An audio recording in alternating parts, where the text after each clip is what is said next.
Hello replay viewers. Hello viewers watching later on mathwithmatthew.com. Thank you for joining this scope. It's been a couple of weeks since I've done a scope, and I'm here to talk to you tonight about the different representations of the same mathematical problem, which is a very important concept within mathematics, seeing the different ways you can represent the same problem. So let me tell you what I'm going to be doing on this scope here tonight. I'm going to be sharing with you the same mathematical problem represented three different ways, and I'm going to analyze it for you, talking about these different representations. Then I want to share with you a little bit about what are the benefits of knowing multiple ways about solving the same problem, and also share with you about what students' preferences are for particular representations. And there's a lot more information about this topic on the different representations of a math problem on my website of mathwithmatthew.com. If you go to the About section, which gives my bio, it also has some of the articles in which I've published, and much of my published work is on different representations and multiple representations. So let's get started talking a little bit about the different representations within mathematics of the same problem. So let me start by sharing with you this problem here. So this here is essentially the same problem represented three different ways. So let's take a look at this. We have the first problem here. It's represented in words. So Mark is 10 years older than his sister. He is now 28. How old is his sister? Let's take a look at this. Oh, hello. Thank you from Moscow. Yes, I am a teacher. I'm a math instructor, math teacher, math coordinator. Let's look now at the same representation in words, but now written in a diagram. Okay? So it's the same problem, just now in a diagram, which many of us would refer to as a number line. Now, let's take a look at the third representation. And we just blocked Lovin' McNuggets. And here's the third representation of the same problem, which is x plus 10 equals 28. So what we have here is the same problem represented three different ways: in words, in diagrams, and in symbols. Now let's talk about each of these three. So we see the same problem represented three ways. The word representation is the most abstract of the three. There's really nothing concrete for students to work with. The diagram version is a little bit more concrete in the sense that you have a visual representation to work from.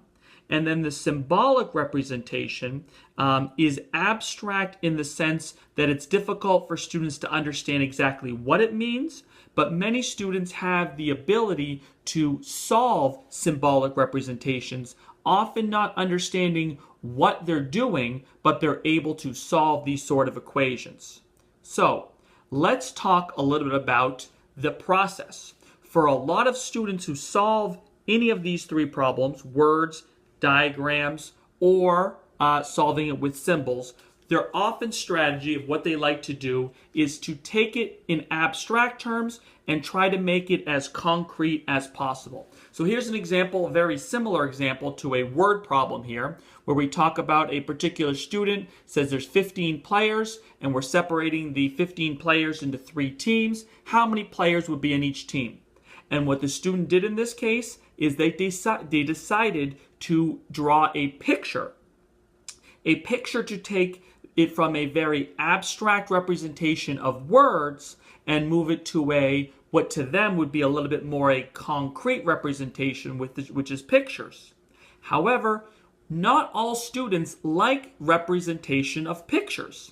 Sometimes students actually dislike pictures. In this case here, a student was asked to draw a picture of this representation of a diagram, and they voluntarily wrote on here that they hate pictures. Some students don't like representing things such as pictures as a way to make it more concrete.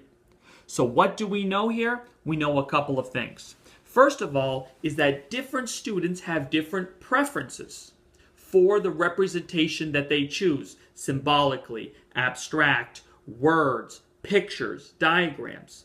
And what the research has found is that the higher achieving students often prefer the more abstract, symbolic representation. It doesn't necessarily mean that they have a conceptual understanding of the concept, but they prefer doing things in the more abstract terms. The more struggling students prefer the more concrete pictorial representations to solve the exact same problem.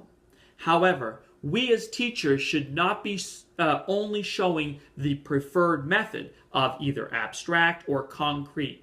If we want to build conceptual understanding in a mathematical concept, the research out there, as well as my own research that I've done, says that it's important that you, as teachers, show multiple ways of how to represent and solve a problem. Even though students have a preferred method for how they want to solve a problem, if you show them multiple ways on how to solve a problem and they are able to come up with their own method for solving a problem, they are going to build conceptual understanding better, and they will be more likely to be successful on standardized tests, state standardized tests in particular. My research that I did compared those students who could solve problems multiple ways to their standardized test scores. In the case of where I'm from in Massachusetts, it's the MCAS test.